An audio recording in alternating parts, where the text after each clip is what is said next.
Today's episode of the Inside EVs podcast is brought to you by E-Range EV Tyre. E-Range EV tyres are specifically engineered for electric vehicles.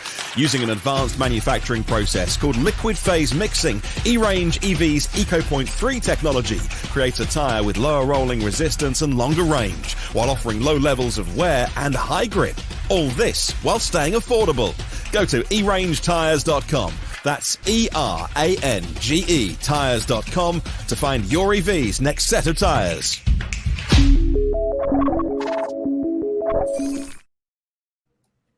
Hello, and welcome to the Inside EVs podcast for December the 30th, 2022.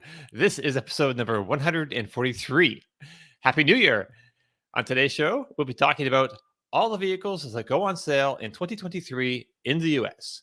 I'm Dominic Yoni, Inside EV's forum moderator and Inside EV's editor. Joining us today is the meticulous Mr. Tom Logney, senior editor at Inside EVs and host of the YouTube channel State of Charge. We also have the mellifluous Mr. Martin Lee from the EV News Daily podcast, which is available on all the best podcast platforms. And of course, Kyle Connor joins us from the majestic, practically palatial halls of Photospec Studios, where he produces high voltage videos for a growing number of YouTube channels. So welcome, everybody. Good morning. Happy New Year. Happy New Year. Happy New Year. All right. So not a whole lot of news this week. Actually, no really big like product news or anything. So we're just going to jump in and kick this thing off with what we've been driving this week. And then we'll get to the cars, the electric vehicles that are coming to the US market in 2023 at dealers. So let's see. So Kyle, we talked a lot about cold weather experiences last week, but you also did a video that we didn't talk about, I don't think. So you deep froze it's got a lot of views on our site. We have an article on Inside EVs with your video in it, and it's got like a ton of traffic. So you deep froze your Tesla Model 3 and then immediately plugged it into a supercharger to see what happens.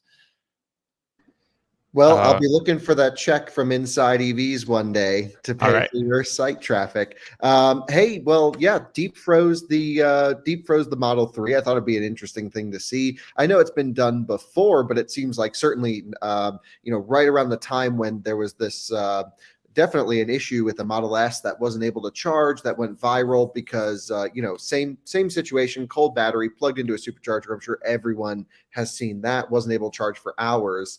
I did this before I knew about that.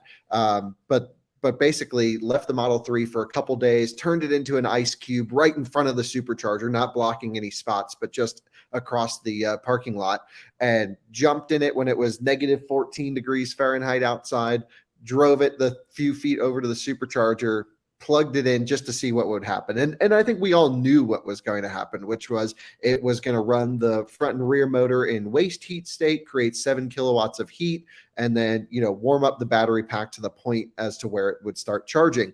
The thing is, none of us knew how long that was going to take in those conditions. And it took almost 40 to 45 minutes for it to start charging anything into the battery pack. But then its charging behavior was really weird and different. I'd really love to find cold temperatures and do the same thing with the heat pump car, because I believe it can use the waste heat from the motors and maybe the additional heat pump effort as well to heat up the battery with the octo valve. I don't even know if it would go into that state, but I know in the service menu, we can actually pull up everything it's doing. So yeah, really cool test and a really fun video for me to make. I really would have done it anyway because I found it super interesting. Right. One of the things I found interesting there, Kyle, was that it did turn on and drive over to the supercharger.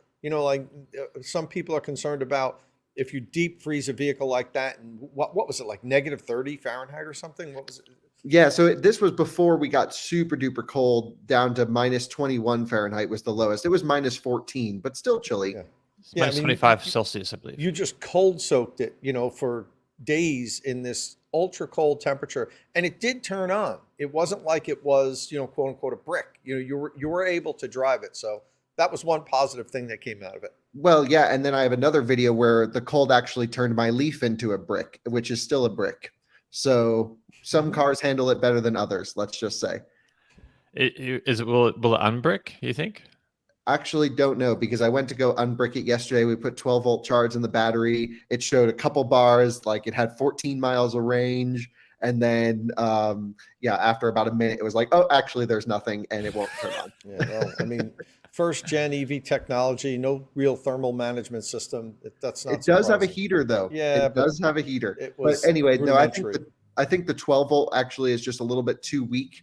And so I'm going to put a new 12-volt battery in it. We're going to push it to the CHAdeMO station, and then hopefully we'll get it juicing. But that'll be a fun, interesting video. Yeah. I left it at 40% state of charge, came back 2 days later, and it was not working. Well, now Leaf prices are coming back down to earth a little bit. And so, this is going to be a popular car people pick up, and there's a bunch out there, like 2012 Nissan Leafs. Yeah, they're $3,000, $4,000. You can start buying them $5,000. I paid $3,000 and change for mine. Right. And I mean, it's all just for testing. It's all for experiments. We're just seeing what we can break, what we can't break. That's the only way that we have fun. That's what we love to do, break stuff. Right on. So you also had actually, before we go on your other video here, you mentioned earlier that there was like a ton of issues with chargers over the holiday, and you want to talk about that a little bit. So I don't know what was going on with that. I know I saw you with a Brandon Flash and your dad in a video, and I think it might have been on Brandon Flash's channel. Yeah, we were down in Florida for the holiday week, and we'll just touch on it briefly because I think everything's in that video on the Out of Spec Reviews channel. We've found multiple issues with multiple different charge point operators or charging network operators that compounded into what I called the Christmas week from hell, and it really was for many EV drivers. I mean, we met many drivers who were to the point of frustration with the public networks that they're selling their cars, going to Tesla, going to gas. And I have to say, Tesla network was, to sum up the video, was 99%. I reported on maybe 2 issues that we saw with Tesla stuff, but that was fixed very quickly. They did a good job, especially considering they operate the largest countrywide network with the most amount of charging points. It's just insane. EVgo had issues with apps, certain sites being down, but overall was okay. Maybe like a 6 out of 10 over the week, maybe 7 out of 10. And then, of course, Electrify America is the network we rely on to go on long distance trips. And certainly many people had good experiences and were able to make it to where they wanted to go. Regionally or at certain sites were just completely down, or at multiple stations down. And then, just compounding issues at each one. It was just insane. You have to watch the video. If you're watching us on YouTube or Twitch right now, you can see Kyle's going to different pedestals at an Electrify America station, and I guess it just got set up or something, and they were all mislabeled. Well, they were set up months ago, and they, charger number 3 was charger number 2, and charger number 4 was actually charger number 1. And so you would see a guy roll up to a charger, and he'd swipe to activate it, and it would activate the station on the other side of the site, and you're like, what is going on here? This shouldn't be hard. And that's the least of the problems. I mean, really the least of the problems. BTC units, again, not working in the cold. SK Signet versions, these software bugs and issues and glitches. So many of these brand new units going in with issues. So what I did was I created a new outlet for everyone to share their experience, and it's called Rate Your Charge. And on Twitter, you go to @RateYourCharge, and all you do is tag us, and we'll retweet it. And that's what we're doing right now. We're just compiling data, taking everyone's stories, sharing it, blasting out the messages. We want your good charging experiences. We want your bad charging experiences. Right now, we're probably at a 50-50 mix, which is not good if that's where we're starting out. So I feel like people are probably more likely to rate their bad charges than their good charges, but we're asking everyone to share when you stop at a charger, check in on PlugShare. When you go to PlugShare, make sure to use each individual time that you plug in as a separate check-in. So if you go to one stall and it doesn't work, check in, broken hardware, not able to charge.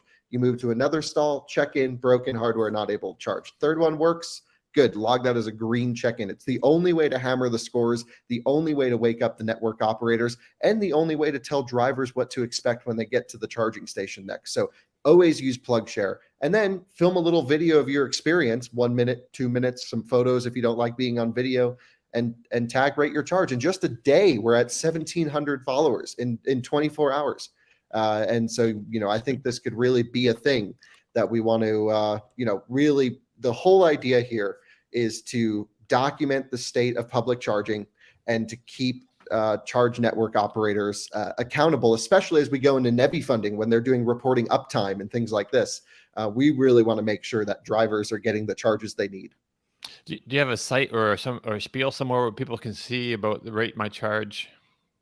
It's just a Twitter page, and that's it. Okay. There's info in the bio, I guess? Not really. Just tag us. Okay. When you get to a charger, share your experience, tag us, we'll retweet it. That's all it is at the moment. Give it, it's day one. We'll do some more things with it maybe in the next few months, but for now, we just want to see if people are interested in sharing their experiences. And all it is just to get a voice to down chargers. The reason we say this is because both, Brandon, my dad, and I, we're all YouTubers. We all were down in Naples, Florida. Right. That station was, to be honest, a total disaster. Yes, huge lines, half the chargers down. And guess what? Because we were there, we're totally convinced every day a tech went out on emergency site visits for 3 days until they fixed the site. The site was up and running. And then actually my dad just went yesterday and it's back. One of them just failed again. So it's just really crazy. But we know it's not because of cold weather either in Naples, Florida. No, nothing to do with, because that's only for BTC units. These are SK signets. Right. And to be honest, we know putting the pressure on them really wakes everyone up, not just Electrify America, but also EVgo, also ChargePoint gets in touch with their hosts to fix their stuff. So we wanted to give everyone a voice to, get problems fixed as soon as possible, because they just linger for too long. And for sure, I would say, really, other than Tesla, no network operator really beefed up their chargers for this holiday travel season, because it's crazy.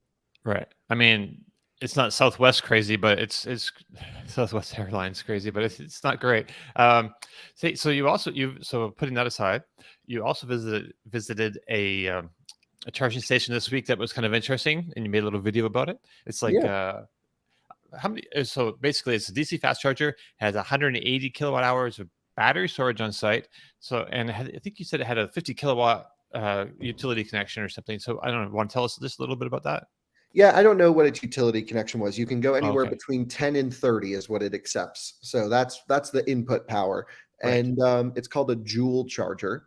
And of course, just didn't work. We get there, we're here to film a video, totally dead, can't charge. And it's been on and offline for the last, few weeks on PlugShare. They go, they fix it, it breaks again. And so, this is just the state of charging that we're dealing with, unfortunately. In that box must be more than the 180 kilowatt hour battery pack, because that's a big box. It's a big box and a smallish battery. I'm not totally sure who installed this site, why it's there, but it's right off a highway, just based off of the throughput we found, because this is what was getting all the overflow traffic from Electrify America. When people would roll up, when we were filming this video, there was a line at EA with one working charger, maybe two working chargers, and people were coming here to try and juice up and get across Alligator Alley. And just based off of that traffic, the 180 kilowatt hour battery would have been flat in an hour or 2 hours. So I'm not sure it's got enough buffer for its placement. It must work wonderful for, fleet usage, where you can really time when vehicles are coming. It must work wonderful for rural charging. This is right off a major highway, and I'm not sure that it was the right unit for the right place. News Coolum, highly recommend checking out their YouTube channel. Really informative. Commented here that the FreeWire Boost Charger has a 160 kilowatt hour battery pack built in to the standalone unit. So much less space requirement than this as well. I think the J's look really nice. But yeah, cool units. And I recommended some upgrades for them. For example, they used in this particular installation the REMA 200 amp cables, which means you really only can get 70, 80, 90 kilowatts max on a 400 volt car. So it's a 150 kilowatt branded station, but you're really only getting 80 on most 9 out of 10 EVs.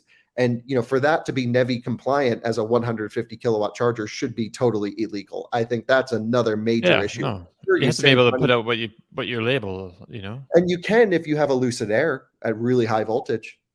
Right. So, it should be, I think the NEVI compliant should be 150 kilowatt for a 400 volt class of vehicle. That little asterisk should be in there, but 200 amps, not enough there. And they should have gone with maybe the Phoenix Contact 350 amp cables. I know you can upgrade the sight with it, but whoever put this in didn't pay the money to do it. Right. It is. If you watch this on YouTube or Twitch, you can see that Kyle's standing here by this pedestal, but it's not a regular pedestal. It's shaped like the letter J because the company is called Joule. So it's kind of neat. Looks kind of interesting. It's not the worst, pedestal. It looks more interesting than just a regular box, at least. So you did a little race too, a little video on a race you did with Alyssa, a little Model 3 heat race, heat pump versus PTC in minus 20 degrees Fahrenheit weather. I thought it was a little fun video. I didn't actually watch this whole video because I was just short on time, but I don't know if you want to tell us anything about that or not, or just tell us watch the video or what your thoughts are. Yeah, we took a PTC Model 3, we took a heat pump Model 3, we cranked both to high. I was really impressed with the heat pump performance, just even cranking up at minus 21 to go. Right. We let the cars cold soak for hours before we did this. PTC car used a lot more energy than the heat pump car, about 40% more energy roughly. But what's interesting is the heat pump car really got a lot warmer than the PTC Model 3. And one theory we might have is that the PTC Model 3's resistive heater might be on its way out. But then some days I get in the car and it's blasting red hot heat. So we're not totally sure if that's accurate. I know if I brought it to Tesla, they would say there's no issue because there's no faults. The car still gets very hot. So I think it was an interesting test, if anything, but don't consider this super scientific. Right. I guess really we use these crappy thermometers, right? I mean, it wasn't really super scientific, but with a 30-degree temperature range, you really don't need to be that scientific to know that one's hotter than that one. And right. I liked your clock. I like the things. You went to Walmart or something? We went to every store for like 2 hours to try and find these big thermometers, because after this video, we plan to do gas car versus electric car heating up. Okay. We have our 2019 e-tron, and we went to the Audi dealer and they let us borrow a 2019 Q5. And I was like, perfect, 2 cars from the same brand.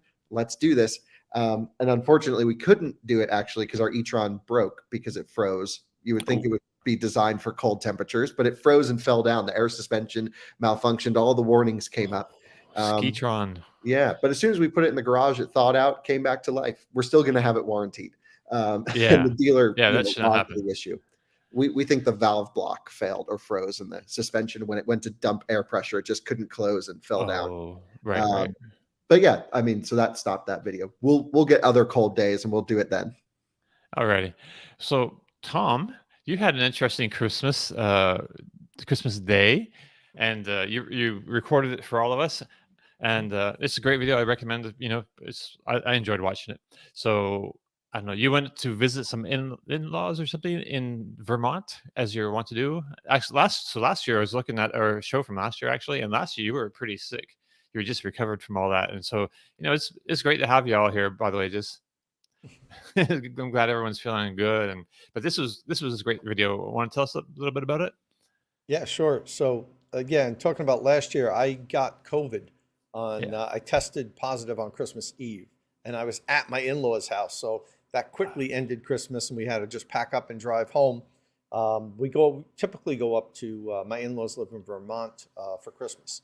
And we did that this year. We actually drove up on Christmas Day, and that's me talking in the video before I'm leaving.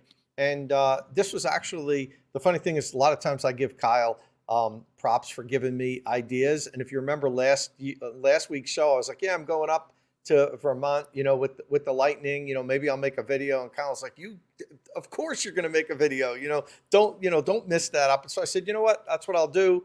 And I made a video of the drive, and it's a little over 200 miles. And as you know, a lot of people talk about cold weather driving range. Last week, we actually talked about the Hoovies Garage video that Hoovies said, would get less than 50% of its range. And on the highway speed, one of the things that bothered me was he was representing that he was averaging like 1.1 miles per kilowatt hour, just driving 75 miles an hour. And I said, that's just not possible. He had to be stomping on it or doing something else to make it happen. So I said, you know what, this is a good opportunity. I'm going 200-mile drive.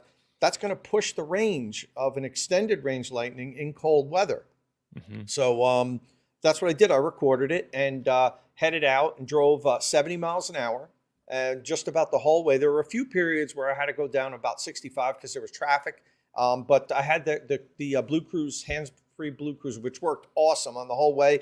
My hands were not touching that wheel for like 75% of the trip. It was just really a relaxing, nice drive. It was the Blue Cruise works really good on the Lightning. It does drift a little. It ping-pongs a little more than I would like it to within the lane.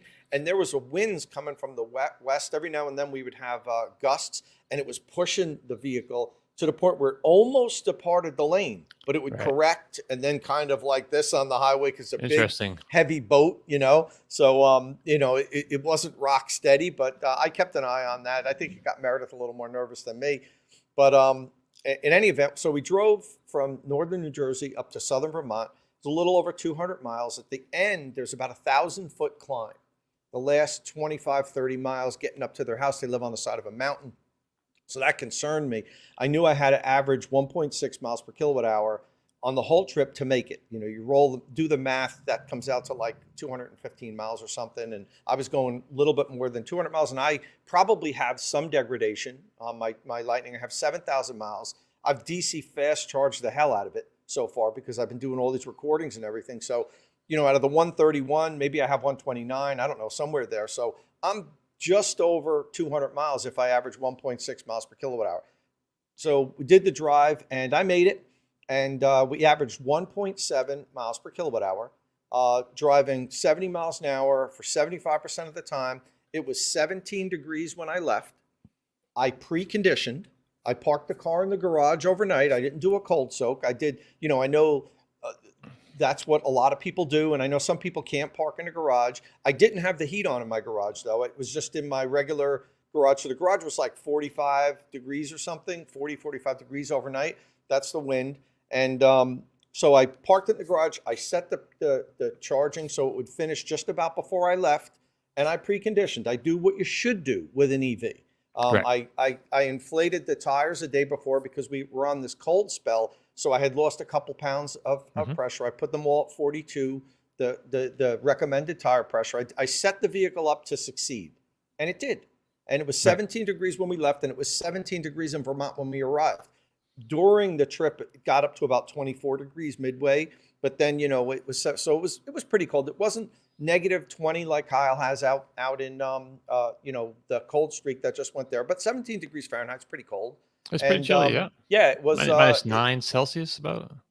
Yeah, whatever it is, -8 or something Celsius. But you know, worked great. And then on the trip home, we made it again. Also, I arrived with 3% state of charge. I would have arrived a little bit better, but I said, let me really run it down. So I drove an extra 6 miles when I arrived, and I ended up driving 211 miles. And I arrived with 3% state of charge and 5 miles of estimated range. And on the trip home, Meredith drove, and she arrived at 205 miles and 17 miles of estimated range and 10% state of charge. She averaged 1.8 miles per kilowatt hour. But then again, we're on the way home, we got to coast down the mountain that first 25 miles or so. Really, it's not an aggressive descent. It's a long, gradual. But that, you know, you don't realize it driving, but the vehicle sure realizes it with the energy that it needs to expend to slowly crawl up that hill or coast down it. So, you know, that's me when I arrived. You know, that's pretty much in a nutshell. I'm very impressed that this, you know, big 7,000-pound vehicle in 17-degree weather can average 1.7, 1.8 miles per kilowatt hour, driving at 70 miles an hour. Now, I did note in the video, I usually drive about 75 miles an hour when I go up there. So I ticked it down 5 miles an hour. Now, the speed limit's 65. So I'm already exceeding the speed limit. But the flow of traffic on the New York thruway is about 75 miles an hour. So I was in the slow lane, and I was going not slower than everybody. I had to pass people, and you can see it in the video. You know, there are some people driving 60, 65 miles an hour. So I did go around people, but it took me an extra 20 minutes to get there. And I had on my new BF Goodrich KO2s that I just put on the truck. So, you know, 17 degrees, highway speed. There's this difference between the stock tires and the more aggressive all-terrain tires. To me, that's a big win. And, you know, everyone's going to experience different things. Like I'm not going to tell somebody, oh, you can go out in 17-degree weather now. I guarantee you'll make a 210-mile trip. But this is just showing that it certainly can happen. And then one of the things is one of my followers commented, he just drove from San Diego up to Boulder, Colorado in the same weekend. You know, obviously when he started off, it was a little bit warmer, but when he arrived in Colorado, super cold, climbed 5,000-mile thing, and his entire trip, he averaged 2.1 miles per kilowatt hour. That's, I don't know how he did that, but you know, you certainly can do it. And that's as a foil to so many people reporting now that it's 1.2, 1.3, you know, they can't go 100 miles in a Lightning. You could make it you can make it fail. Cold soak it. Don't do any of the things Ford tell you to do.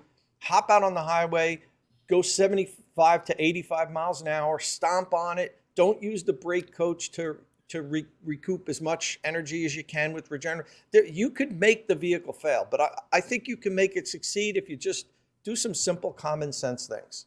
Sure. You know, Tom, we just on those topics really quick. I think a lot of people end up taking short trips in their trucks, right? And their heaters are on full and all the energy is being expelled to warm everything up. And I notice in our e-tron, if I just drive it around town, it's predicting, 90 miles, 100 miles on a full charge. But if I just give it an extra few minutes, if I go on the highway a couple exits and the cabin comes up to temperature and the battery is, where it wants to be, then it will start predicting 120, 130, 140 miles on a full charge. And really, it's those short trips on the guessometer that I think freak people out, because it's not wrong. If you do a ton of short trips and you're always expelling, max heat energy, you probably will only get 100 miles. But 100 miles around town, who cares? You're coming back home, you're plugging in, it doesn't matter.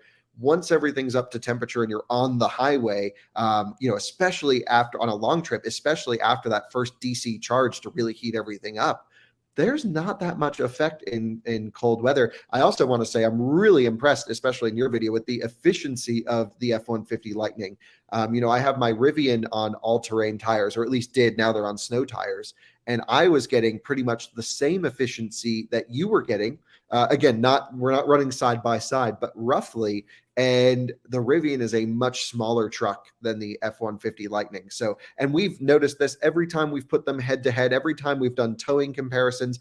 The F-150 is more efficient at towing than the Rivian is, actually, because maybe it blocks some more of the load, and that dual motor has less loss than four motors. So really always been impressed with F-150 Lightning on the efficiency for the truck, and of course how transparent it is about everything going on. I really love how they show you your power D rating. I really love, to a certain percentage. I love that they go down, and they don't just say you're low. When you get low, like Chevy stuff does, it gives you the miles down to zero. It's really a very transparent system, and props to the Ford team for obviously tuning it pretty well for cold weather. I agree. And that's a fantastic point, that people freak out when they get in their vehicle. It's cold soaked overnight, and they get in their vehicle and they drive, 3 miles, and they just watch the guessometer just go down and down, because the vehicle's like, okay, the battery's 10 degrees, it's burning all this heat to heat up the cabin. And so that would give you that, and it's not fake. They're not making it up. It's real, but you have to understand how this stuff works. That's why I set it up to succeed. Precondition. I have the ability to put it in the garage, which made it a little bit warmer, helped the preconditioning, and just set it up to succeed. And one thing, and Kyle's right about the what Ford's instrumentation does. They did a really good job there. But at the same time, I have to kill them on the charging. They give you no information on charging. They don't give you the charging, the power that's coming in. They don't even give you miles per hour if you want that. So it's so frustrating that, it just tells you about what time it's going to finish. So, Ford got a lot of things right, but with regards to charging, it's terrible. And I've conveyed this to Ford, and I'm going to continue to convey it because I want to see that improved. We need to have some kind of information when you plug the vehicle in. It gives you nothing. it just needs to tells give you kilowatts, and it should give you kilowatt at the inlet port. And if they want to really make people happy, they can give you kilowatt at the battery intake as well, and maybe stuff them in two different places. What I do every time I drive a Ford EV product, which is seemingly pretty often these days, I actually just take an OBD reader, put on the app on my phone, and then I get all what's going into the battery pack. Because so many times I've actually seen where, especially in the hot summer when the screens were dying on the EA units, I'd see Lightning units plugged in. And if the EA charger won't tell you how fast you're charging, how are you supposed to know in the truck? And a couple times, even when we were testing the Lightning, Zach had been driving it. We did a Rivian versus Lightning tow test over the Rockies. He thought he was charging. He had no idea. He's like, the Lightning doesn't tell him anything but a time. He didn't know what to look for. Oh, it's so frustrating. He was just sitting there not doing anything. I'm like, dude, it needs to tell you what's going on. And Darren Palmer says that he watches every Inside EVs podcast. So Darren, we're tasking you with this. It is, I love the truck. I've been gushing over it for months now on the podcast and everything. I'm really absolutely love my Lightning. And the funny thing is, when we were deciding which vehicle we should take up to Vermont, I asked Meredith, do you have a choice? And she said the Lightning, 100%. I don't want to take the Rivian. But she prefers to drive the Rivian daily. But the Lightning is just such a better long road trip cruiser. It is so comfortable. It is quiet.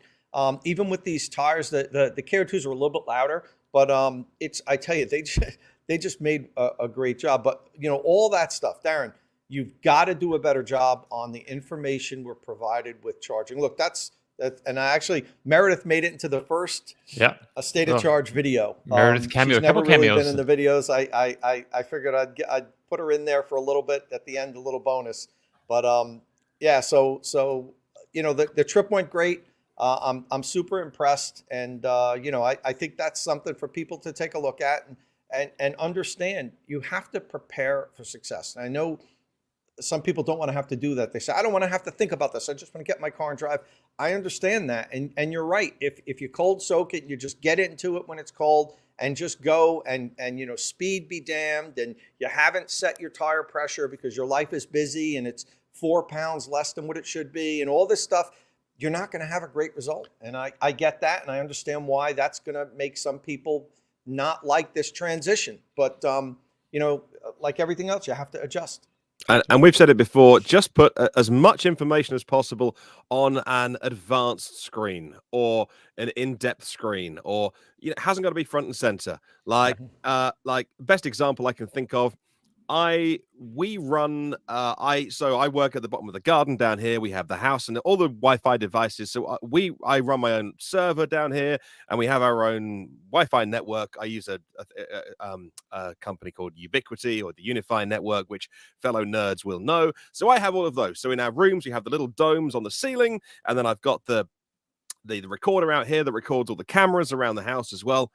My wife wants to know the Wi-Fi password, and I want to know how our Wi-Fi works. So that's like, I want to get into the weeds on something, and she just wants to watch Netflix. So just make it like that, please, car manufacturers. Just give us as much information. Basically, the same as the car scanner app that you can use on the OBD dongles and stuff. Just do all of that.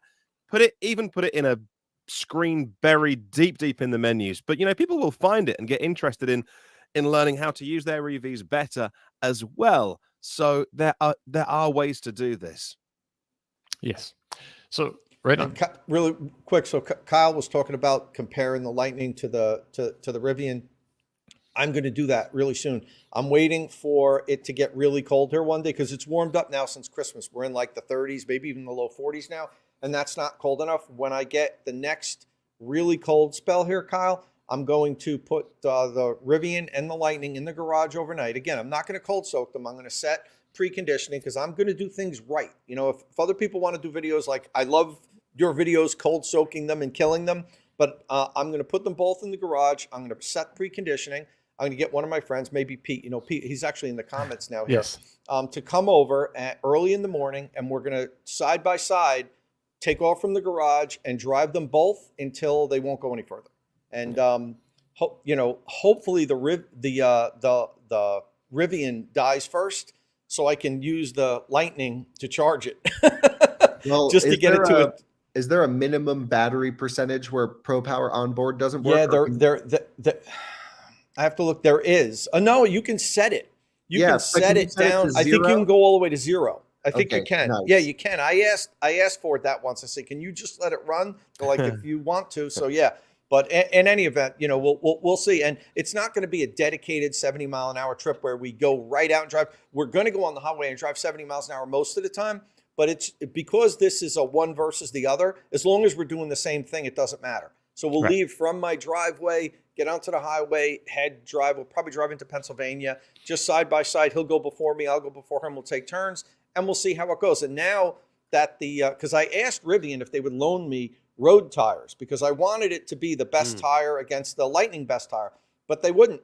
So I went the other way. I put the all-terrains on the Lightning. So at least it's fair that they're both all-terrain tires. I didn't want to have one with a road tire and one with an all-terrain. That wouldn't be fair. So that's going to come up as soon as we get the next really deep cold spell, and I can get Pete or somebody to drive with me side by side and do that. Right on. I'll drive with you. Just got to get up there. Come on up. All right. Drive up in your imaginary Bolt. Yeah. Oh my God. We'll talk about that hopefully in a bit. Oh my God. That's what I'm doing this afternoon. I'm hunting bolts. Well, my local dealer can't do it. What's up? There's plenty. Yes, William, I will. Yeah, not in Tallahassee and also not in Marianna, of course. They wanted me to pick it up yesterday. I'm like, well, no, I can't.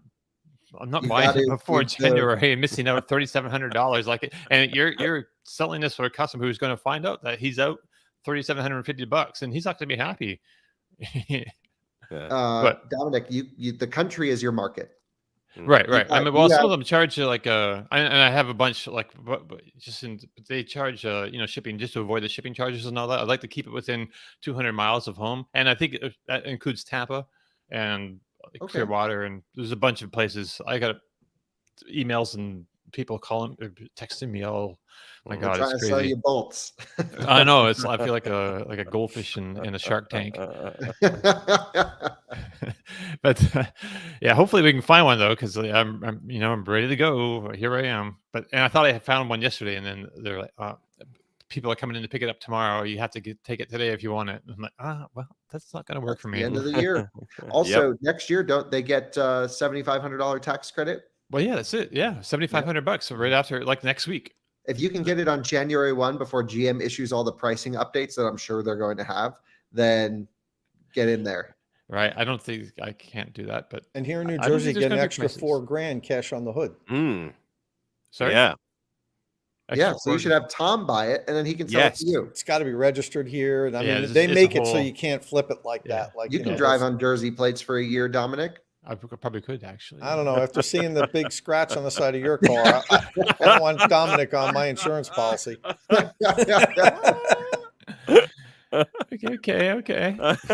All right, so let's talk about electric vehicles arriving at dealership driveways this year. I've got almost Dom, 1 minute before we jump into that. I do want to mention right up here on the side, you'll see an Emporia charger. Some of you may have noticed I'm giving one away. It's on my Twitter account.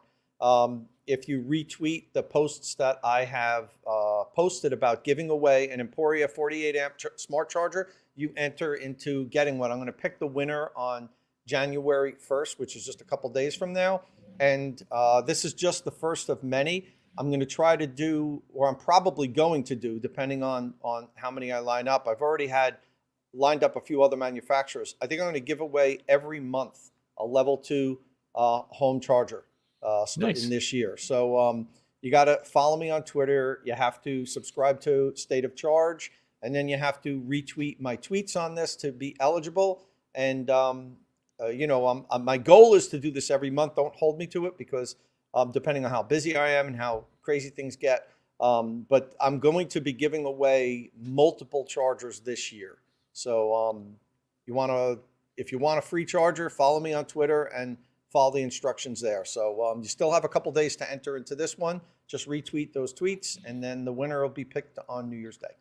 I like that, Tom. I think that's awesome. And there are going to be all different brands through the year. Mm-hmm. Okay. And so the funny thing is, I started out with Emporia. It's a very good unit. And of course, you know, I had everybody well, why haven't you asked me to do this? We'll give away one. And another company contacted me, you know, I'll give you 2 of them if you promote us on YouTube. So I'm already lining up next month. I already have the next 2 months lined up. So for sure, we're going to do another one this month coming up, and then probably in February. But I'm already lining them up. I think it'd be a really cool thing to be able to give a charger away every month. I'm going to probably have different rules. Like this one is just retweet, you know, the tweet. I think I'm going to, maybe for the next month, I'll say, you know, tell me why you need a free charger. And then I'll pick, you know, like, you know, the reason why, you know, because I'm even worried about this. The people retweeting them, like, could be somebody that really doesn't need one and just doing it for the fun of it, you know, and I send it to them and it just sits in a box. So I'm like, how do I get these to people that actually need one, you know, that maybe, you know, have been charging level 1 and because they can't afford $500 or whatever, you know, and now at least if I give them the unit, they only have to pay an electrician to install it or put in an outlet. So I think that's going to be next. It's going to be tell me your story, and then we'll select one, you know, one person. And I was even thinking one of the months I'll narrow it down to 4 or 5, and then maybe here on the podcast, all you guys will see what people posted, and then we'll decide who's going to win it. So collectively, you know, so I think we'll have some fun with that in 2023. My hope is to give away, you know, 10, 12 home level 2 chargers this year. Right on. So Cicero Holmes asked the important question: are you going to sign them? Nobody wants me to sign their charger. Sure they do. I mean, I want to talk log these signs. Value the unit. You really got to give it away for free at that point. No, I used to get signed power walls on the referral program from Tesla. That's right. So you should get you have one, and you just brought one of yours. I tell you what, if somebody really wants to make the trek here to the State of Charge garage, if they live close by and I select them, you can come here and I'll hand it to you at the garage. So how about that? And if you really want me to sign it, I think that's pushing it, but I'll pull out a Sharpie. Oh, Tom, you could just News Coolum just commented. You could just take your EV Go charger, Tom, since it's yours, and just slap that on the level 2. That'd be awesome. I haven't gone there yet. I got to take a picture of it. You got to go make a video. You can't just take a picture. You should say EV Go named this charger after me. That should be the title. See, there you go. I got to ask Kyle to tell me what to make videos of, because every time he does, it's a good idea. That's why his channel is so freaking successful. He just comes up with the best ideas to make interesting things. Like that's how I wouldn't have thought of going to the EV Go charger with my name and doing like a short video, but like that's why the dude is so successful and gets a freaking million views on that cold weather on the nerdiest video ever. You know what I mean? Did it hit a million? I thought it was at 500,000. No, it hit 1 million. I gotta have Kyle come up with I just want to have him shoot me an email every week and say, Tom, you should do this, this, this, and this. Well, that's what I do for my team. I can just add you to the meetings. No, that would work. Right. I have everyone pitch me their ideas, and then basically I'm just like, okay, you make those videos, you go do those. And you know what? 9 out of 10 of them suck, but that's just the nature of YouTube. The ideas you floated me are all good ideas. So well, I filter them before I give them to you, Tom. I give you only the cream of the crop. Oh, I appreciate that. Thank you. All right, so let's talk about the cars coming this year. I've got almost 20 on the list, which is more than I expected. But since we're talking about the future, nothing is guaranteed. So I guess we'll see. So let's kick it off with some Korean cars. It was Korean cars. My bad. Did Martin go out of order? Hey, damn you, Martin! Hey, damn you! I mean, we can go over. Someone gave me a great comment last week about going on. Just go with it, Dominic. Just like we're busting that close to the Ariya. Look, what a great car coming in 23. The Nissan Ariya. Wow. Well, it's already out in Europe. Yeah, it is. Yep. It is out in Europe. Yeah, we can talk about the Ariya. I just have to scroll down to my little list here. No. Speaking of long-delayed vehicles, he's all messed up now. He can't even talk. Go in order. We ruined him. That's it. The first one, Dominic? So the Nissan Ariya should finally darken the doorways of dealerships this year. Debuted in 2019, and it's already been. It says a while ago. It's been available in Europe, as y'all said already. It's going to have 2 different battery options, coming front-wheel drive or eventually all-wheel drive. It starts at $43,190 for front-wheel drive and the 63 kilowatt-hour battery instead of the 87 kilowatt-hour battery. Tom, I feel like Ariya has a tough road ahead of it, and I feel like this is an extremely important vehicle for Nissan. Is it too much money and too late, or is Nissan still holding on here? I think it'll hold on. I don't think it's going to be a huge seller. And what disappointed me the most was that, when Nissan announced this, it was kind of like, oh, fantastic. Like, look what they're doing. They're making, like, they're building a better Leaf. They're making it, appeal to more people. It's going to have longer range. It's going to have a good thermal management system. And it's the type of vehicle that people want in electric at the time. Other than Model Y, there were no, like, mid-size or compact crossovers that were all electric. And Nissan seemed to, put this right where people want it. And that was how many years ago? 2019. I don't even remember. When did they announce it? 3 years, yeah. Since they announced it, Mach-E came, was announced and delivered. And there's, been on the roads for, a year now. Ioniq 5 was announced and delivered. ID4 was produced. Like, all of these vehicles that it's going to be competing with, got announced, introduced, and delivered. Yeah. And it's like, here comes the Ariya, like, at the end of the pack. And it's a good EV. I drove a production prototype of it, a pre-production prototype of it. I don't think it does anything outstanding, but I think it's going to do everything well. And it has a niche. It's a little bit upscale, of compared to, say, ID4 and perhaps even Mustang Mach-E. I think it's going to sell, but will it sell well? Will it be kind of like a breakout EV that I thought it was going to be when they announced it back in 2018? No, I don't think it's going to be. Right. Oh, man, I like it. You just drove the front wheel drive, right? God, I can't even remember now. It was so long ago. It was such a EForce. short period of time on a track.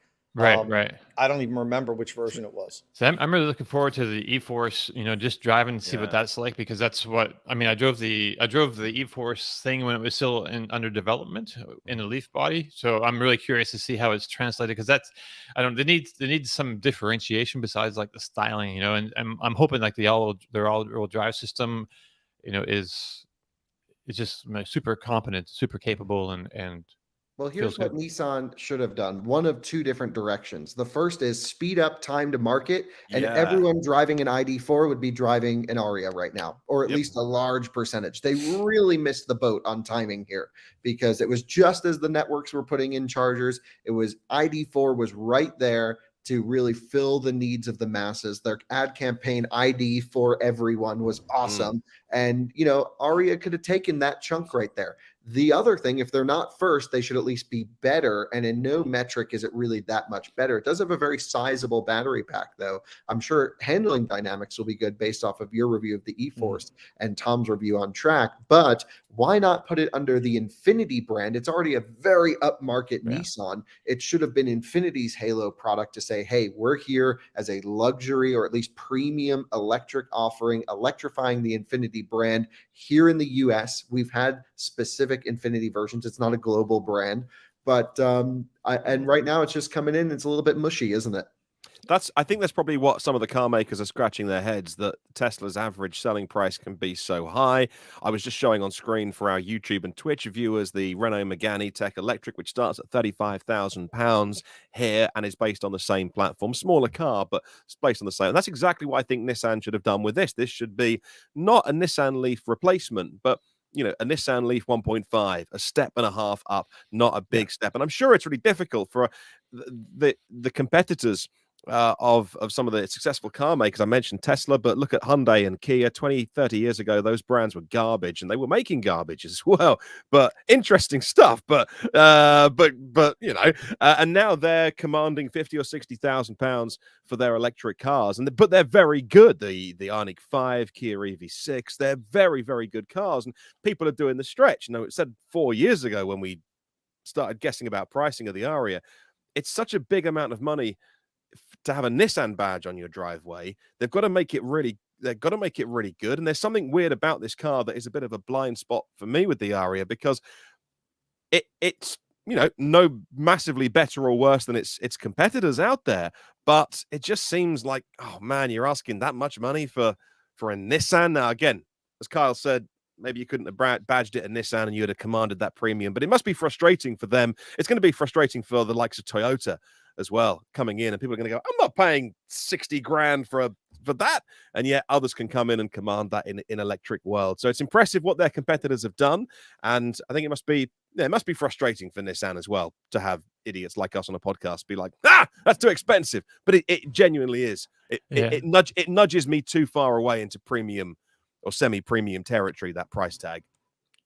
Right. Well, like, as you said, Martin, I think they should have done like the low end car like that, and also the high end cars, because they've had, they're a pioneer in electrification, and I think the Leaf has been sitting out there too long with air cooled batteries, and it just needs to be totally redone, that car, or something similar in that price range. That $30,000. Yeah, they had all the battery technology that they need. They've got all the smarts. They've got all the engineers. They should have done an Apple presentation, which is, here's the car and you can buy it right now. That's what Tim Apple does. It's like, well, here's our new phone and you can buy it right, and you go to the website and it's been down for a couple of hours and the apple.com site is up and you buy your new. It should have been like that with the Nissan Ariya. I'm being a little bit flippant, but it could have been 6 months. It could have been, okay, we're going to get these test cars out to journalists and start the YouTube excitement building, but they didn't, and it was delayed by an extra year as well, I think, wasn't it? It was meant to be out last. It's been a while, last summer in the US. Yeah. And what a shame they got rid of Chatamo. Well, that's not in Japan. That's needed to happen. Yeah, no, I know. I'm just not in Japan. It's dual charging in Japan, isn't it? So that's right. You have J1772 and Chatamo still pretty much for every car sold in Japan, right? Yeah. Has it. Others, e-tron, Yeah. But also, I don't know if there's any CCS stations in Japan. I think the entire country is just blanketed with Chatamo, so they're not even trying to install a single one. It's like, So let's talk about some Hyundais. Woo. You got it right. Second go. Oh, I've started spelling it Hyundai in my notes. Oh my goodness! It's just because and someone sent me a comment last week about, here's how it's done in this commercial, but then I think it was Ireland or something, but they even pronounced with the Y. They pronounced the Y, the Hyundai, and that's not anyway. Motoring journalist Rory Reid, who also did a spell on Top Gear, the post Clarkson reinvention, and also is a great writer and great presenter as well. And he lost his mind this week on social media because he dared say to people, "Hang on, the UK representative, the PR person, told me it's Hyundai," and everyone was like, "No, it's Hyundai, Hyundai," and like, there's no consensus. And so he was like, "I've had it." I'm like, "Yeah, we've been doing this for about 3 years with Dom." So, so the Hyundai Ioniq 6 is the production version of the Prophecy concept, and it's coming this year. Finally, the Prophecy concept that just blew a lot of people's minds, mine at least. Reinvented, somewhat for production, but it's a sedan. It's on the eGMP platform, like the Ioniq 5 and the Kia EV6. So it gets so along with great battery charging speeds, it's on the 800-volt system. It gets great range as well, 340 miles.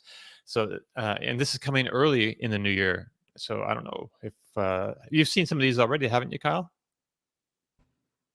Oops, have we lost Kyle? I had to find the unmute button. Sorry. Okay. Yes, I have seen them in person multiple times, and it's really kind of growing on me. I kind of like it. It is, it is one of those cars where it's kind of not sure. Like, I didn't have a super positive reaction to it at first. Like I love the concept, but the production version, it was like, But and that was true with the EV6 as well. But over time, I feel okay. Well, this is kind of interesting. It's an interesting shape. You don't just like dismiss it. It's like a crossover, like a generic crossover or something. So anyway, it should. Yeah, we'll see how it goes over time. But yeah, I think people are going to like it, and it should be a great car. You haven't driven it yet, though, right? Nope, haven't been in it. That's gonna be happening soon. Tom, are we scheduled to drive this thing anytime soon? Not that I know of. Huh. Well, it's coming soon, so I Could don't be know. one of the MotoOne guys, though. Yeah. Yeah, we Right. could have just not been invited. I find that hard to believe, Kyle. Nope. Anyway, so It's great. 77 kilowatt hour battery and really great efficiency, even better than they promised. And this article that the picture is from is actually, the article is actually about how the platform, EGMP platform, they actually improved by with the all-wheel drive versions right. to bring the whole system up to 800 volts. And they're just making that, it's just getting better and better. And they're working on its successor already, they've been talking about as well. So they're not slowing down. And in terms of that reputation for efficiency, I think they can carry on doing that. We went out earlier this morning in our Kona, and that's Gen 1 stuff.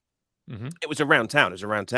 I looked down, it's 5.8 miles per kilowatt hour, and we've got the air conditioning on. It's pretty cold here, and I just think it's good. What Hyundai are doing are really good. Right. Absolutely. And they're the third largest automaker now. They passed this year, Really? I think, GM, Ford, and Stellantis. And Wow. they're the third largest automaker, and they're gunning for number 2. They could reach that this year. Yeah, And, they and, could- you know, they've been really killing it with electrification, and that could be their advantage to really, becoming one of the world's top automakers. I mean, they are already, but I mean, top Electric the top. automaker. If they continue with leading in electrification, that can happen in the next few years. Right. So we talked about this one last week, but the Kona Electric is a deeply refreshed vehicle. It's got the same drivetrain as it had previously, the front wheel drive with 150 kilowatts and 200 horsepower little motor in the front. But it's larger, and I think it looks like a lot better. So yeah, but we don't need to spend a whole lot of time. Like as I said, we have like 20 some vehicles or around 20 vehicles to talk about. But yeah, I love this. Martin, you have the older one, right? Yeah, I absolutely love it. It's perfect for us, perfect size, perfect for UK roads and the journeys that we're doing in it.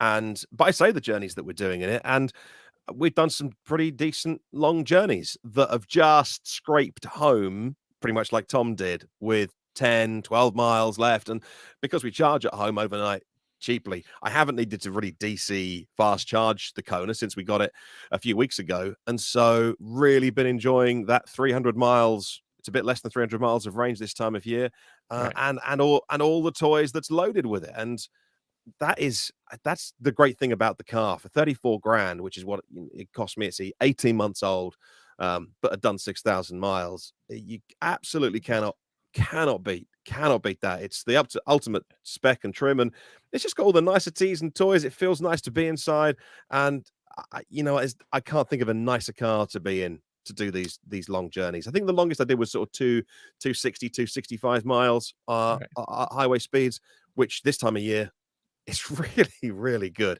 and haven't really DC fast charged it yet, which is it's Achilles heel on those cars. Sure. But like we've got a 4-year-old, so we're not stopping for 10 minutes anyway. We're stopping for a good half an hour. So there you go. If you need to stop at all. I mean, the fact of the matter is there's a lot of people that will very rarely ever need DC fast charging. There's a lot of people. I mean, there's people that need it all the time, and there's people that need it, once or twice a month. But there's a lot of people that don't go on long trips and that rarely need DC fast charging. I think too many new car buyers focus on that exclusively, like new EV that have never driven EVs. They look at some of the problems, say, that Kyle's having. These aren't made up problems. These are real problems. And look at it and go, ooh, like no, I can't get an EV. And then you ask them, well, just curious, how many times do you go more than, say, 200 miles from your home? And I'll hear, oh, no, we don't do that. We don't do that. If it's more than 3 hours, I'm on a plane flying. And I'm like, you're probably never going to have to go to one of these things that don't work. So, but I know it's a process, and people have to be comfortable with it. And I don't tell people to get an EV if they're not totally comfortable with it, because that'll be when they do have a problem. But I mean, it's not made up. There's huge public infrastructure problems right now, as far as reliability. But I can't stress enough that you know what your driving needs are before you make that decision. And I always tell people, and I've said here on the podcast, if you're worried about this, get a piece of paper, get a pad, and every day when you're done, reset your trip meter, write down how many miles you drove that day. Do it for about 3 months and just see how many times over those 3 months you've driven more than, say, 200 miles in one day. And that'll give you an idea of how often you're going to need DC fast chargers. Yeah. Yep. We keep a diesel Golf on the driveway because my wife wants to keep a diesel Golf on the driveway just in case. And we have 2 EVs. We live in EV world. I make my living from electric vehicles. She wants to keep a diesel driveway on to hand in case we ever need it. And I hopefully have worked out 1 or 2 things about a successful marriage. We met in 97, so that's one of the things that I compromise on because it doesn't cost me anything, because we take it to here we have a thing called the MOT, which is the annual 12-month annual safety test. They stick the thing up the exhaust, you do your emissions, and they do the full safety thing. It means you can drive your car for the next 12 months safely. And I swear to God, we go into that place and they take the odometer readings and they're like looking at last year and this year. And it's like 6 miles different. I'm like, it's the journey down to the garage. That's all it's what it's done in the last year. So if we genuinely needed, if EVs weren't good and we were secretly hopping in the diesel to go 500 miles, that would show it up, but we don't. We genuinely don't. She keeps it around, I think, like an old dog that she doesn't want to put down. But like I say, secret to a happy marriage, I say, hey, that's absolutely fine. It doesn't cost me anything. So, okay. Let's move along. Hyundai Ioniq 5N is coming. This is not really a new car, but I thought I'd just mention it really quickly. And the Kia EV6 GT is actually... I'm not sure if that's being delivered right now or if it's like next week. So probably it's on the border, right? This year, next year. But to high performance cars, the EV6 GT actually has like 576 horsepower, 545 pound-feet of torque, 0 to 60 in 3.4 seconds. Properly quick car, right up there, almost up there with the Tesla Model 3 performance. And they're saying there's a rumor that the Ioniq 5N could have more than the Kia EV6 GT, so it'll be interesting to see what happens there. But let's skip to another brand from Hyundai.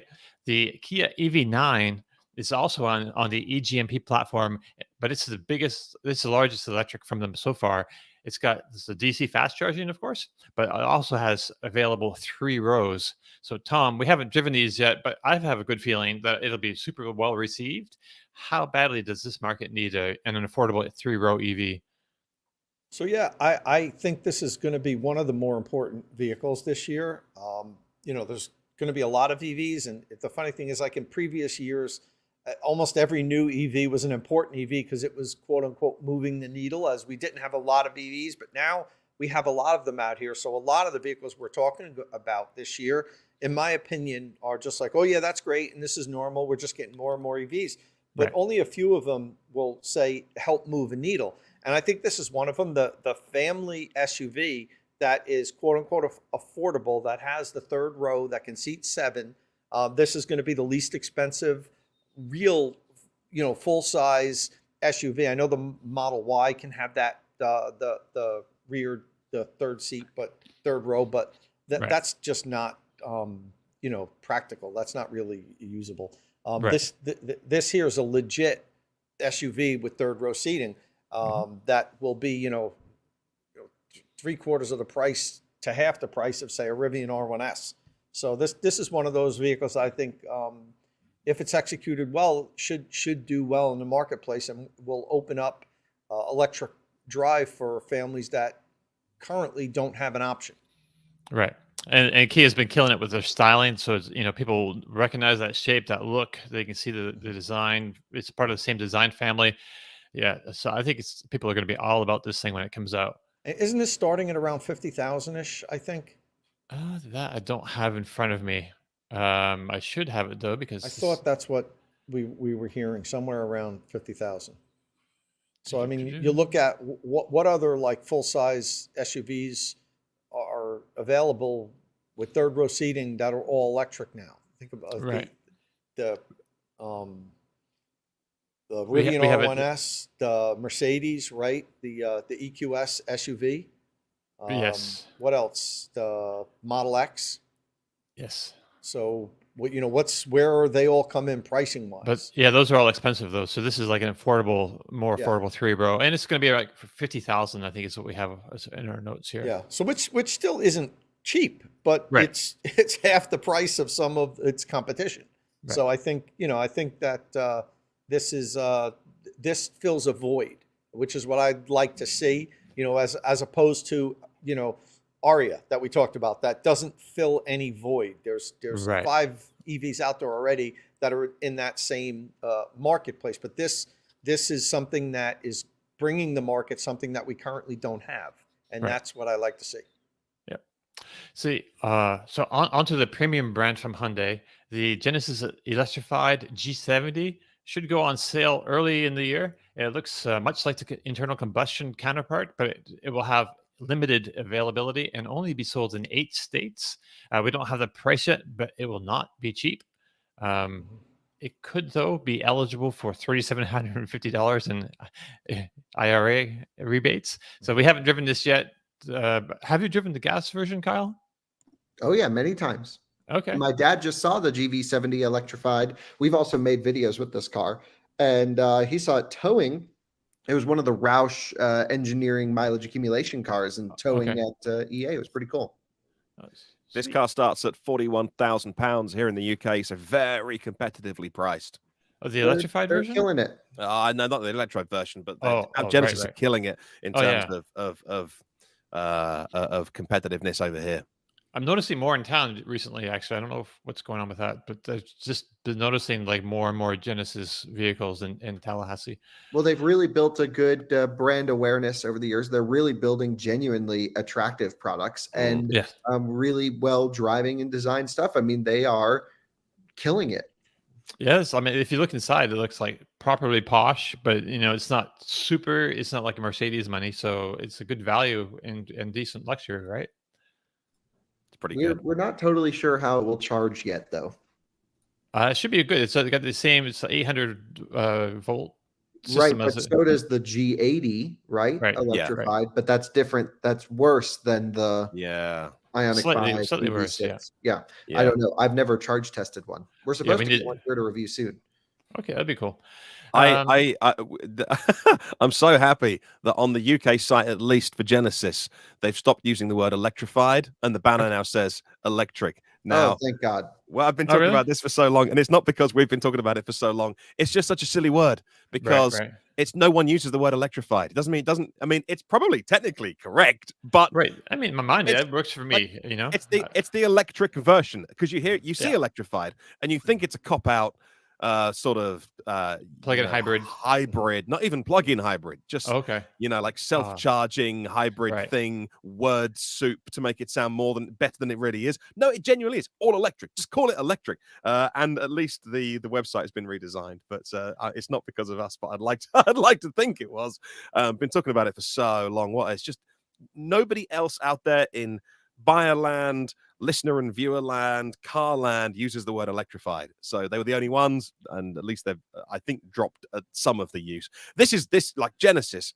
I'm really, really impressed. They feel really premium as well. They must be cutting corners and costs to get the price somewhere. But when I've been in them this year, I was last in one in the summer. It genuinely felt, Merc-like. It genuinely felt nice. And I was looking around thinking, I can't tell where they've cut the corners here. Everything, all the fabrics looked and felt pretty good. I was really impressed.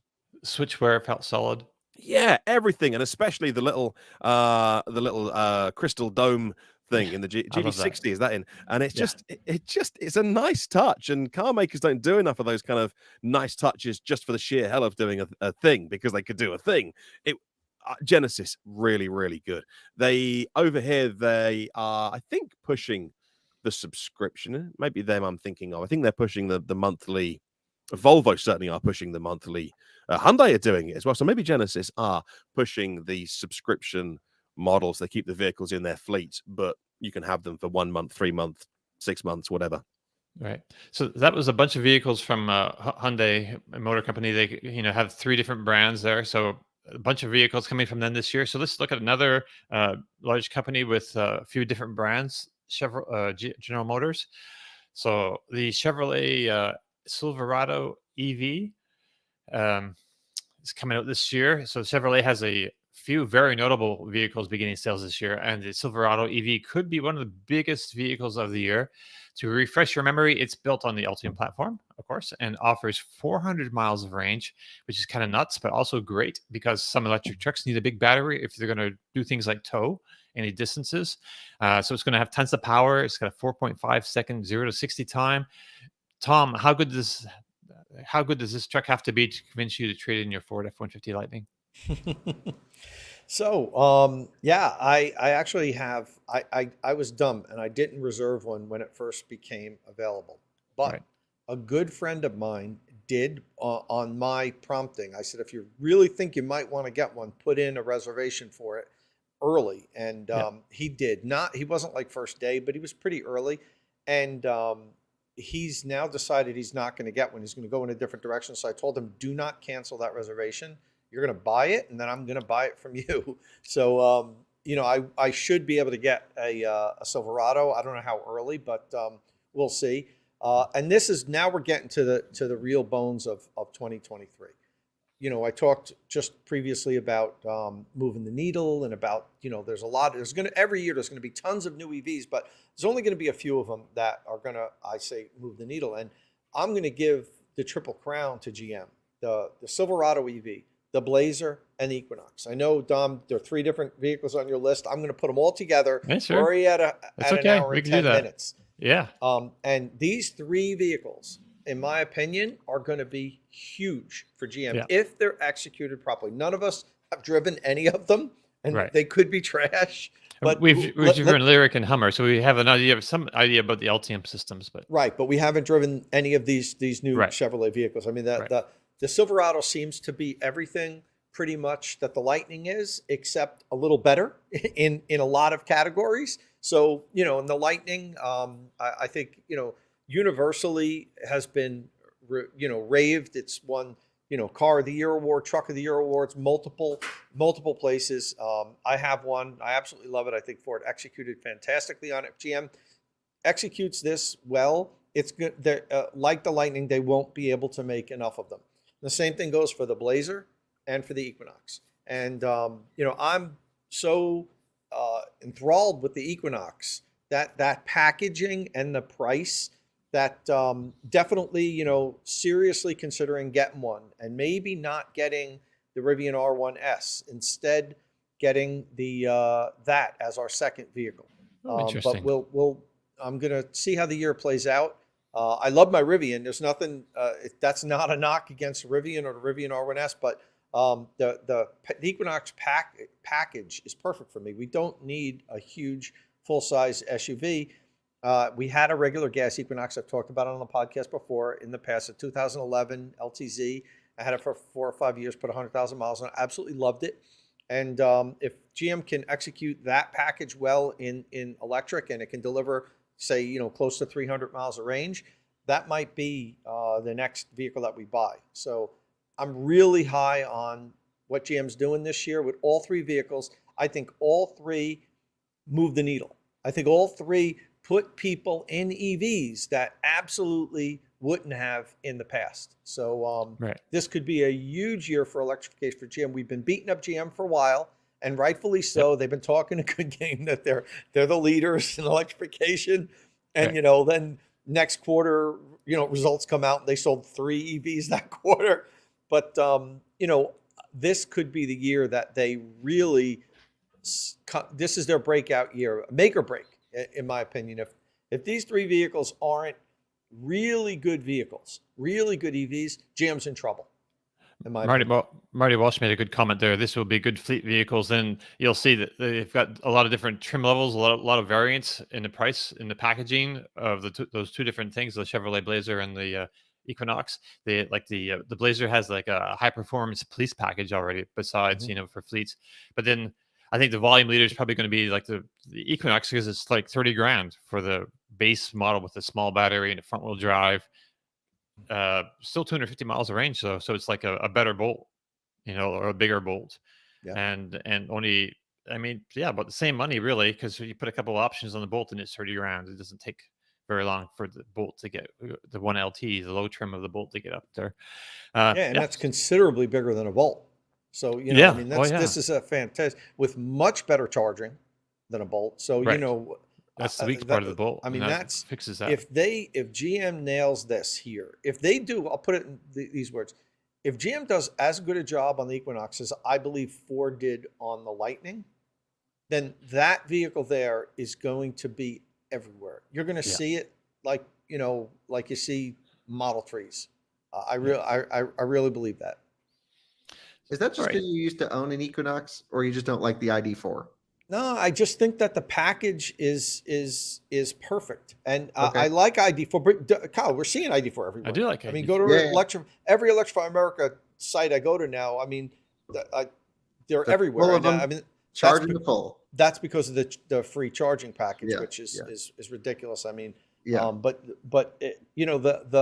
the Equinox. Look how many regular like gas Equinox you see out there these days. It's just a great package, in my opinion. It's the right size. It's the right price. A lot of families are longtime GM buyers that, their families, that's what they buy. And they know the GM dealer down the corner, and they know the owner, and, that they want a GM product. The Equinox EV can be that real breakout electric vehicle for GM that they sell millions of them, in my opinion, if they execute it right. And it's coming out at the right time now. It's more people are accepting electrification now.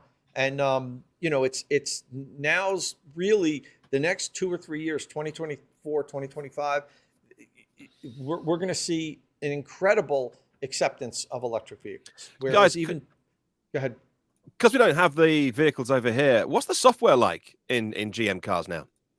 Well, in the Hummer, it seemed. How do you think? In the Hummer is pretty decent. In the Cadillac, it wasn't really finished when we drove it. It was okay, but it's a bit Tonka toy graphics and things like that. But It just depends on the model, because each brand has their own version. Like, I'm driving an Escalade this week to test because America, and nothing anyone would be interested in here. It's the V. It's the really spicy supercharged V8 one. That's kind of fun. That has pretty terrible UI, in my opinion. Oh, really? But I thought the Bolt was actually pretty good. So I don't know. It's each brand has their own skin, if you will. Interesting. Okay, interesting. I haven't heard anyone say anything bad about that Escalade V before, so that's interesting to hear that from you. Well, I mean, how can you? The thing just sounds incredible. So I'm just so into it. People just love that whole Escalade package. It's gonna be. I'm looking forward to seeing the electric version of that, but I understand you can get excited. It's the last hurrah of combustion. Make it crazy and rowdy, and that's exactly what this is. Raspy Escalade. It's so loud. You can hear it like a mile away. It's awesome. There's a pop and stuff. Martin, to your point about software, I was out in Detroit with Ford about 2 weeks ago, I think. And one of the things that we had a deep dive in Ford's next generation software platform. And we got to meet the whole team. Like, Ford brought in all these people from outside of the company that worked in all different tech fields. And the point is, they get that they and probably the other legacy brands have fallen a little behind with the regards of the user interface, and that is going to be that is such an integral part of the vehicle now, whereas in the past it really wasn't. It was like an afterthought. Like, it was like the car is really what everybody wants, and if we make this screen kind of interesting or whatever, like, that's just another thing. That's a plus. It's not that big, but I think the manufacturers are realizing how important that is now. It's central to the vehicle, is the user interface. So they brought in a whole team, and we got to talk to them, and that they're still, say a year, 1 to 2 years out from having their Ford's next user interface platform out. I'm sure GM, and I don't know this for a fact, understands that too, and is working in parallel to do the same thing, to really step up their game with regards to software. Yeah, I've seen more doing deals with Google as well, and so obviously you got the Polestar and Volvos. Feel free to use that as a segue to the next car, Dom. By the way, slick, eh? But I've seen Polestar obviously and Volvo completely embed with Android as an operating system. But Renault have done the same. I see Ford. I saw a press release about Ford, but I'm not sure if there's in any vehicles yet using Android as an operating system, not just plugging your phone in. And so it's interesting how many are just sort of waving the white flag and going, hey, we'll give software to people who know how to do software, and how many are going to continue to try and do it themselves. Just one last word on the Chevy stuff here. I just want to say that the Chevrolet Equinox EV is my early choice for EV of the year. I think it's important. I think it's an important car, high volume car. I think it's going to bring electrification to a lot of people. Anyway, but we'll see how it drives. I kind of just said the same thing. Right. Basically, I agree with you, Tom. Yeah. Okay, so let's talk the Polestar 3. We just showed that like a little while ago. It's coming out the first quarter of 2023, and this is an interesting car. So great design, not cheap, with a base all-wheel drive of $83,900. The 300 miles of range sounds promising. It does have a 111 kilowatt-hour battery. So I wonder how efficient that is, really. I would look for a little bit more range than 300 miles, but the DC fast charge time is claimed to be 10 to 80% in 30 minutes. So that's pretty decent there. I don't know, Kyle, you love the Polestar. Is this what's a better word? Is this all that? All what? I don't know. I think it looks great. It's got the right specs. The performance pack seems really cool. I really can't wait to have a go in it. Personally, I think the EX90 has my heart over this. Oh, really? But it's similar to the Polestar 2 and XC40 Recharge. I wish I could take the EX90 and then take all the fast Polestar bits and put it on there. Just like I wish I could take all the cool suspension from Polestar 2 Performance and put it on XC40. At least with the XC40 you can, because it's all just plug and play. This is air suspension. This is actual drivetrain tuning, and I don't really know if we're ever going to see a spicy EX90. So either way, props to them. They're really killing it. They are not doesn't seem like they're going super big into efficiency or 800 volt this, that, or the other. They're just making really good looking premium cars that are not pretentious, and they did a great job here. Right. The EX90 unfortunately won't be delivered this year, I don't believe. I think it's early in 2024, but we will have this one. And man, I really hope I get a chance to at least even go for it. I don't even need to drive it. I just want to see it and ride in it somewhere. I don't know. Well, you got to drive it. I mean, I would love to drive it. You just go to Polestar, book a test drive. Well, it's true. I would probably need to fly to Denver to do that. No, they have Polestar in Miami, Tampa, probably, right?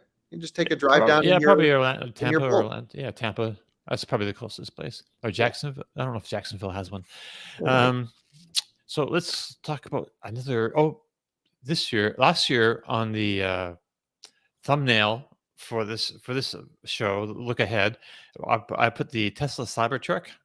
I'm not sure why I did that anymore. I don't know if I was like trolling or what, but clickbait. It was pure clickbait, wasn't it? Right. We'll say the same thing next year. No, this year. See you in 12 months. See you in 12 months' time. I'm sure it's going to happen this year. So okay, I agree. Large presses and new robots have been shipped to the Tesla Gigafactory in Austin, Texas. It's already churning out ID4s are churning out Tesla Model Ys, right? Oh my God. What do they make at the Gigafactory? I don't know. Right. Where are you with Cybertruck, Kyle? I can't remember if you loved or hated it. Oh, a little bit of both. Okay. Makes yes. sense. So this is another one of those vehicles that's like a big deal for Tesla. Like they claim to have like over a million reservations for it. I don't know. We'll see how many of those actually turn into real orders. Right. It's only $100 to reserve the dang thing. Right. So, but likely they have enough that they can run, make as many as they can make for probably a few years, right? Yeah, we just don't know the final specs yet. I mean, at the end of the day, Tesla's always been really good at providing a product that does things that no one else can do. And ultimately, that leads you to your choice right there. For example, if you're going to go on a lot of trips and the supercharger network isn't opened up by the time this is done, and you need to tow, and you want to make sure you have CHAdeMO, CCS, and supercharger availability, this will be the only pickup truck that can charge on all three. Oh, yeah? Yeah, because you can use the CHAdeMO adapter, you can use the CCS adapter, or you can plug the dang thing into a supercharger. I cannot tell you how valuable that would be when towing. I'm always towing with my Rivian very often. And I'm like, you know what? I would utilize the CCS networks all the time. I would utilize superchargers all the time because sometimes they're not spaced evenly and you just want to cover distance with the trailer. And this is going to probably be the best long distance towing electric truck just for that reason. I wonder if they're going to have like an event just to show us like the actual finished production version with the spec, all the specs and all that, because so much has changed. It's got rear wheel steering now apparently, and it's the motor configurations I believe changed. So there's a lot of, and some might be slight styling differences, very slight styling changes. Yeah, it's a lot. It was just waiting to show us something because it's coming out probably by the summertime, right? I would think by June they could have this together, maybe. Oh, maybe at the end of summer. Let's not speculate on timing because we know we'll be wrong. Right? Who knows? Yeah, that's true. Kyle, you just talked about charging. What do you think about the location of the charge port for towing? And the reason why I'm saying is with the Rivian and the Lightning, you can pull straight into a charge port and have your trailer behind you, even though you might be blocking some traffic, and you can plug in because the charge ports are in the front. You can't do that with the Cybertruck. Yeah. Is this going to mean you're going to have to unhook your trailer every time you need to charge? That's a problem. Probably more frequently. I think one thing is it's very market specific. If you live in Norway, which I'm not even sure if this vehicle will be sold in Europe, I don't believe it will be at launch. Most of those superchargers that we went to, or I would say maybe 40%, a lot of them are pull-throughs. Pull-throughs work great with a port really anywhere because you can put the car in any configuration. They take up a lot of space. I would highly encourage site network operators to start building pull-through sites because we're seeing a lot of EVs towing. Just even yesterday, I saw Lightning towing a race car down I-25. It was pretty cool. The thing is, the Rivian gets it really right with having the charge port right up front, because I can get the car in weird places. I wish I had another charge port on the right side of the truck because, from a network operator, you want the shortest cables for the least amount of cost and loss. And you want to be able to get the truck there with the trailer. The Lightning is actually a little bit annoying in my opinion because it's so far back on the side of the car that sometimes I can't reach, especially ChargePoint CP250s when towing. I really had to maneuver it in weird ways to get the port all the way back, basically behind behind the front wheel. I think the perfect charge port actually Ford does it, and it's on the E-Transit. They put it right up in the front grille. You just nose that sucker in and plug it in. Now, if you get snow and schmutz, I don't know how that handles with it, but that's the only downside I can think of, or a front end impact. But wow, pretty good charge port location. Yeah. Tesla Roadster is also supposed to come out this year. That one I'm less sure of. It won't. Yeah? It won't. Talking about Cybertruck, Martin, can you pull up? If you guys remember, last year, I ran a poll on Twitter. And I got a little egg on my face because of this one, because I ran a poll and I said I was going to give away a Charger to the person who came closest to the guess of how many Cybertrucks are sold in 2022. Now, I immediately, after I posted it, I read it and I'm like, if it's zero, I'm going to have a problem. So I posted just a response to it. Look, if it's zero, nobody wins because, it's probably going to be zero. At least I thought it was going to be zero. And it was zero. So the fact of the matter is 1,500 people voted zero. We had 5,335 votes here. Look at how many, the winning vote was more than 1,500. So a lot of people had a lot of faith that Tesla was going to deliver Cybertrucks in 2022. I didn't. Yep. I thought they might deliver like one or two just to say we started delivery and like at the end of the year. But the answer was zero. And the crazy thing is, so I did the math. If the average level 2 charger say $500, I would have had to shell out $750,000 to make good on this poll and send everybody that voted 0 a Charger. So I learned my lesson. Really be very clear when you do a poll like this, because even though the fact that I posted it in the comments right after, if it's 0, no one wins, that wasn't really clear. So, but take a look at that. That shows you the confidence that people have in Tesla. 45% of the people believed they were going to deliver more than 500 Cybertrucks last year. Right. So pretty interesting insight there. I didn't believe they were going to deliver any really, or if it was just going to be 1 or 2 ceremonial units. So maybe we'll do a poll this year again, but I don't think I can give away. I would like to see the same poll again this year, because I would vote over 1,500. This year.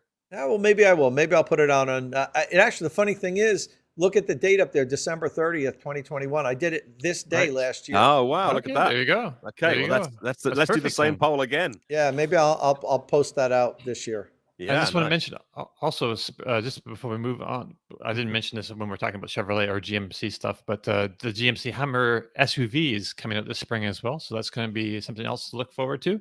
Probably more utilitarian than the pickup truck, because I don't think anyone uses the bed in the in the Hummer EV pickup truck, really. And so I think the SUV shape is just better, more utilitarian, and that should be an interesting vehicle. Let's see, rolling down my list: Audi EQ8 and e-tron Q8 Sportback. So the Audi e-tron has been refreshed, including its name. It's now the Audi Q8 e-tron and Q8 e-tron Sportback. So WLTP range is up to 361 miles, 582 kilometers in the SUV, and up to 600 kilometers, 373 miles in the Sportback. That's a lot of miles, WLTP, so it's a little down from that, but in the real world. But when equipped with a larger 115 kilowatt-hour battery, that's what it gets. And it has a 92 kilowatt-hour battery pack as well. So, Kyle, your e-tron's roared off, isn't it? Are you ready for a new one?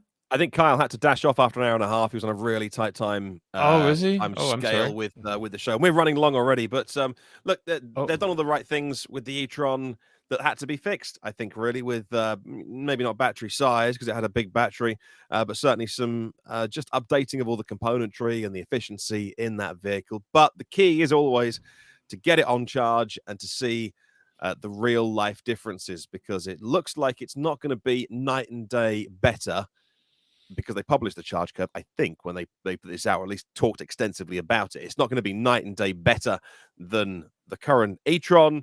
Right. And then, of course, calling it the Q8 and the SQ8 does bring it in line with the family of Audis as well, because just calling it the e-tron was a bit of an outlier. So all the right things with this vehicle, and it keeps it on the road for another generation, which is a great thing.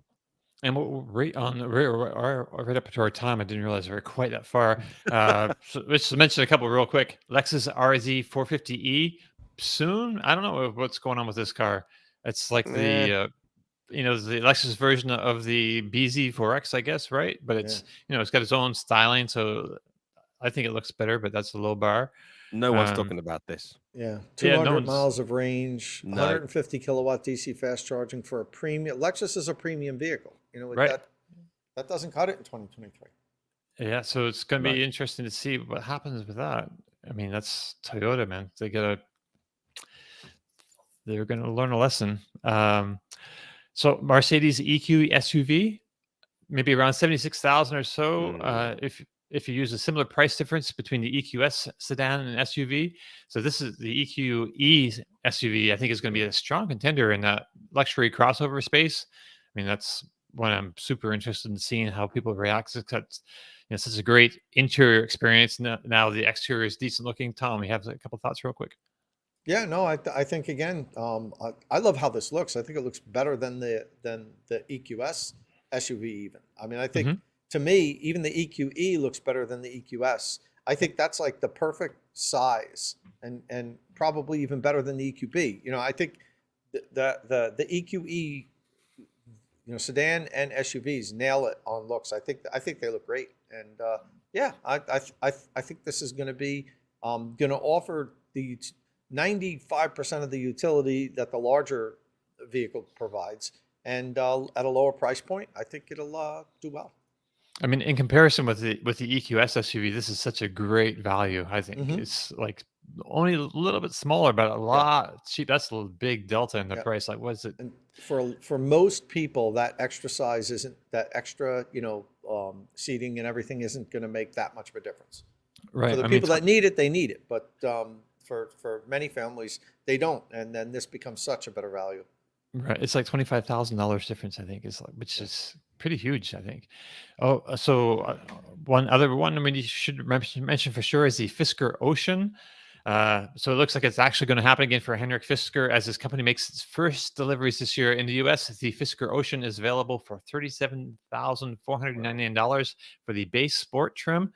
The middle ultra gray bumps up to 50,000 basically, and the extreme goes up to 68,889. So a big range of pricing, but it's 37.5 to get into one of these. That's not too bad. I mean, we don't know what it's going to be like to drive really. But it's on a MotoTrend enjoyed it when MotoTrend got their hands on it. They liked it. Yes, they did. But I want to hear what Tom has to say. Really, to be honest, to be honest, I read that review and I'm like, I want to hear what Tom and maybe Kyle have to say about it because like exterior packaging looks great.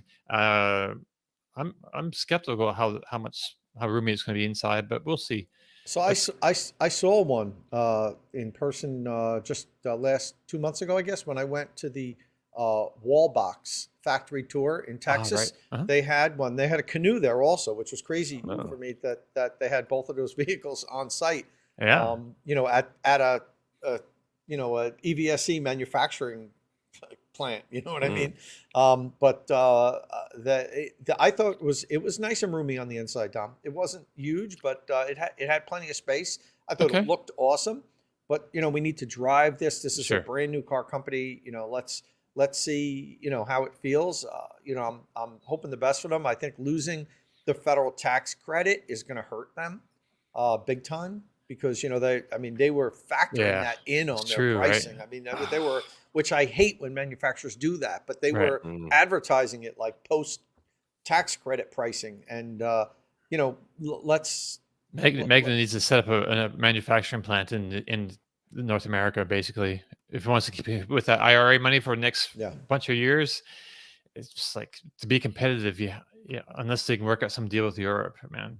Yeah. Well, production has started on the Fisker Ocean by Magna in Austria. So that started in October or November, probably November, I believe. Yeah. So production started. Customer cars are rolling off the production line. Deliveries haven't started. But I think they're saying 300 vehicles in the Q1 of so the first 3 months of 2023, 300 vehicles. So pretty modest amount, but it should be up to 42,400 vehicles by the end of the year is what they're looking at. Magna know what they're doing, so I've got every confidence in that. Yeah, Magna makes a lot of good cars. So one quick bonus one, Jeep Avenger is coming to Europe. That's for you, Martin. 2Q, the second halfway through the year. Jeep Avenger, the first Jeep in Europe. Yeah, and this could be the recovery of Jeep in Europe and the UK because certainly here it's in the toilet right now. So Jeep is nothing. Jeep is did they sell? Do they have a presence there at all? They sold 2,036 vehicles in the first 9 months of this year. So that's down 69% year on year from the previous year, which was lockdown stuff. So they've had a terrible 2022. 2,000 vehicles in the first 9 months of the year. It's just Jeep just are not in the UK. What do they sell over there? I mean, it would just be the Cherokee, Grand Cherokee, I guess. But not the Renegade, the traditional Jeep shape. Do they sell that? I don't think so. I'm not. I don't. If they still sell them as new, I never seen them. This is the right size. It's cute. It's going to be cheap on finance. It's going to fit on city streets. Jeep does mean something. Generally in culture, Jeep is a thing, and so they've got a great starting place, and they've got the brand isn't damaged. The brand is just nowhere, so it's not as if they've got a big rebuilding job to do. I think people will know the name Jeep. They'll just be like, oh, okay, yeah, I've heard of Jeep. I love this car. It's cute. It's small. It's going to be great for European roads, and you don't have to pay like $8 a gallon for gas. Yeah, like and the fact that it's not an off-road beast doesn't matter because people will feel it. They'll do the school run, and the roads will be slightly moist, and they'll feel great because they're driving a Jeep, but it's fine. It's 2-wheel drive. But it could do really well. I really hope it does. Right on. One last bonus one. This is on you forwarded me a list, Martin, Oh yeah, and so they had this on the tagged on the end. We talk about this actually. It's called the Indy EV, and it's being built with Foxconn in Ohio, I believe. It's called the Indy One, and INDI. I'll spell this because it's spelled kind of weird, and the number one spelled out one, ONE. There you go. There's a picture. I don't know. I don't have any expectations for this either to make it to production or sell in huge numbers, but I could be totally proven wrong. I don't know. yeah. It's like startups are hard, and this one doesn't really. I don't find it a very compelling design at all. So I don't know. We'll have to see. I know Tommy, I want to close this with some thoughts. Not really. That was some thoughts. I don't have much to say about that. There we go. We didn't talk about VinFast though at all. Oh yeah, we probably it should could have. work. It Damn, could work. that's You right. don't know. Sorry, that was my bad. I totally. Oh, well, And they delivered the don't first. The cars have arrived. They have like 1,999 cars in the U.S. now, and I believe they're waiting for some certification. yeah, Some red they tape still arrived. needs to be cut. Yeah, a few days before Christmas. It's going to be fascinating to see. So they'll if they do deals at the right price with Ubers and Lyfts or fleets or municipal departments, because they won't care what cars they drive. They'll want the service package and the bottom line to be good. And if it's Vietnam basically, so they can take a hit on the price, so they can get scale through those places. Whether retail customers will go out and take a punt on VinFast, time will tell. I really can't read this one. Right. I think it needs to be priced a little bit cheaper. Really. I like it. They showed me a great time in Vietnam this year. Did they ever? So I'm supposed to say everything, all the positive stuff about them, but Not at all. it's still, I think they need to look at this as this period of time as just a way to get their feet wet, to learn about the North American market and to try different things, because they're going to be opening up building a huge factory here in the South to build cars here. So when that happens, they need to have all their ducks in a row, all their product really. All their engineering tied down. Everything has to be right. It has to be good, solid car. Did they back away from subscription model in the US, or are they still? They're still going to do it, but I think they're going to phase it out pretty soon. They're going to allow people to buy the car. I'm not sure about how that. Yeah, I don't think Americans like subscriptions, but we'll see. But like I said, this is a time for them to experiment with stuff like that and try a few things out. And I wish they were priced a little bit cheaper, but they'll learn. It's like a learning process for them right now, I think, learning and building. And so, yeah, they're all right for now, but it'll be interesting to see. I'm looking forward to driving one of the cars and see how. I'm sure it's like a lot better than what we drove in Vietnam last year. Yeah, as far as I'm sure it's a lot better than that. But is it up to like European car or North American car standards? We'll have to see. No. As far as like driving dynamics, at least. So I don't know if we have anything else we want to talk about. Before we run, I know John and Eric both asked just recently in the comments, Tom, did you ever get your Ford vehicle to home backup system working? And yes, I have. There's the Ford Charge Station Pro. I just haven't published any videos on it yet. I've just been busy getting caught up with things with the holidays and everything, but everything works fine.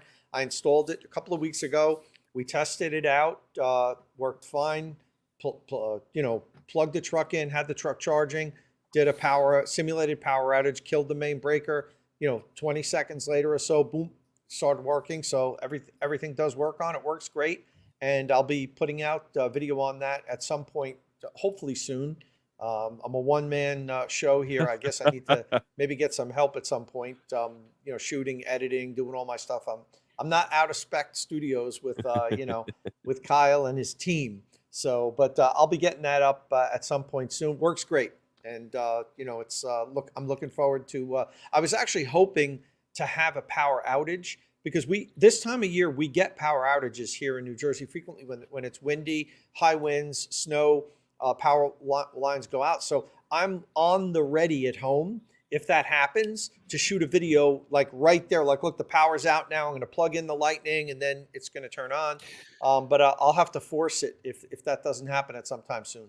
I guess what you need is a small battery. So you don't need kilowatt hours, but you need something that would get you through maybe 1 hour or 2 hours that would just give you the time. So if you were out and you got a message saying there's a power outage at home, that would get you time to get home and plug in, because you don't want to start replicating battery storage throughout your whole house, but something that was of a decent enough size to give you that time. If you are at home, of course, you could just 20 seconds, but you want something that cuts in 20 milliseconds, so the house doesn't stop.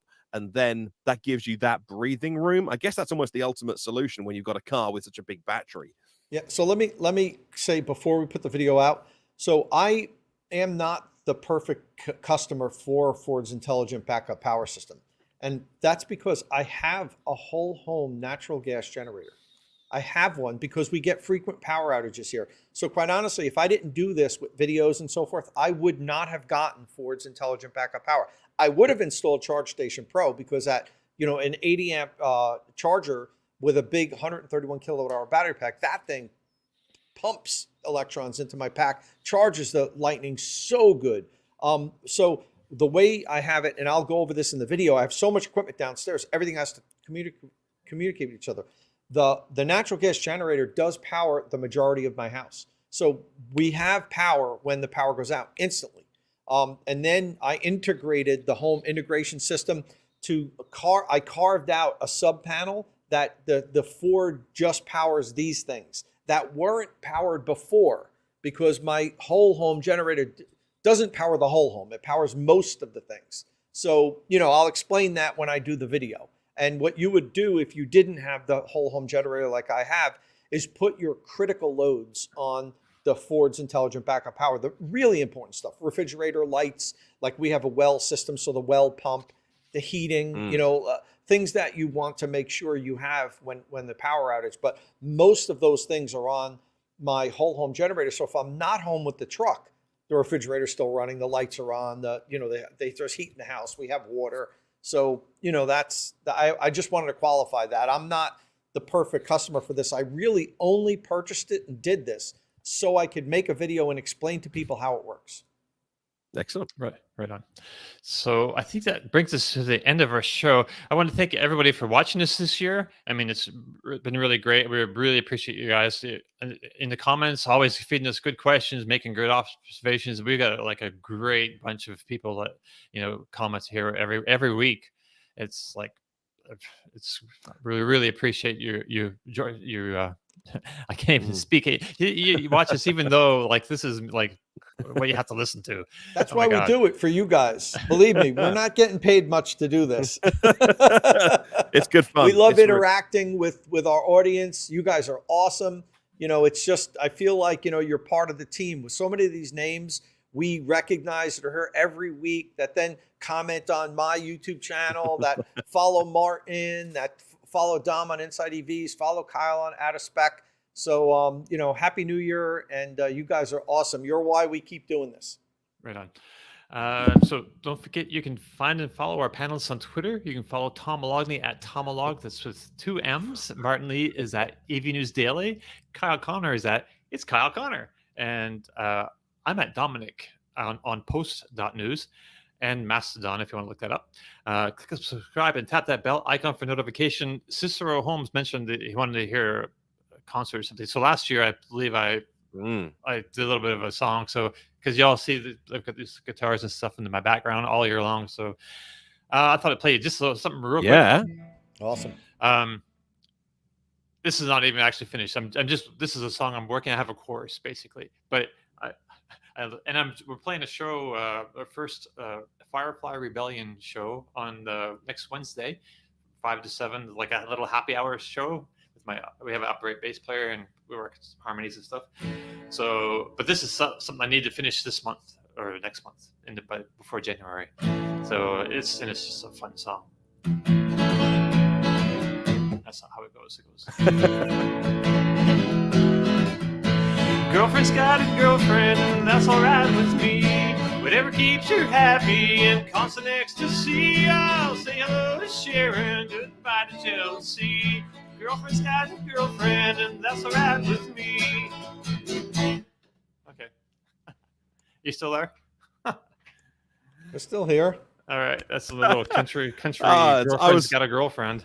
Oh, it was over before it began. We want the full remix, please, next week. Next up, Martin goes a cappella. Yeah, Hit it, Martin. When the COVID's gone, I will do. All right. So thank you all very much for joining us, and we'll see you all again next year.